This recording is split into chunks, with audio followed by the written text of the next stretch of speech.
Ketahanan pangan adalah kondisi mengenai terpenuhinya kebutuhan pangan bagi seluruh penduduk secara cukup, aman, bergizi, dan berkelanjutan.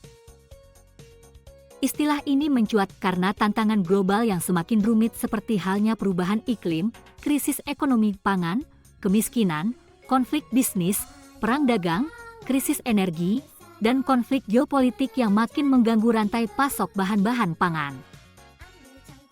Ketahanan pangan tentu saja tidak hanya menyangkut ketersediaan makanan, tetapi juga terkait sumber, akses, distribusi, harga, dan stabilitas pasokannya. Lahan sawah juga sangat berperan dalam ketahanan pangan di Indonesia, khususnya sebagai sumber utama produksi padi yang menjadi makanan pokok penduduk Indonesia. Dengan demikian, konversi lahan sawah menjadi kawasan industri atau permukiman juga akan mengancam pasokan beras nasional. Di sisi lain, sektor pertanian dan perkebunan juga menyumbang keragaman bahan pangan, seperti halnya sayuran, buah-buahan, dan komoditas penting seperti halnya jagung dan kedelai, yang juga dibutuhkan untuk konsumsi langsung manusia maupun pakan ternak. Sementara itu, perikanan laut juga menyediakan banyak protein hewani yang penting bagi masyarakat.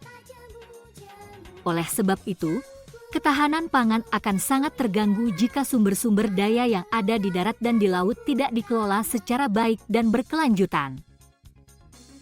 Karena sebab-sebab, sebagai contoh, penangkapan ikan yang berlebihan, terjadinya pencemaran laut, dan konversi lahan-lahan subur yang berlebihan dan tanpa arah yang jelas, maka krisis dan/atau ketahanan pangan akan mengancam.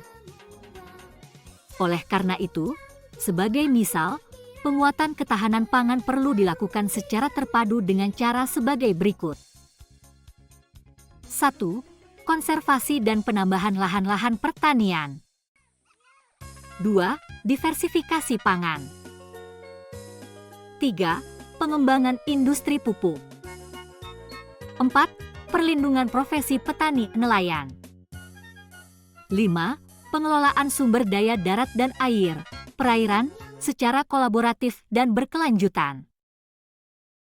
6. Penerapan ekonomi biru. 7. Dan lain sejenisnya. Ayo teman-teman, subscribe channel ini ya. Terima kasih.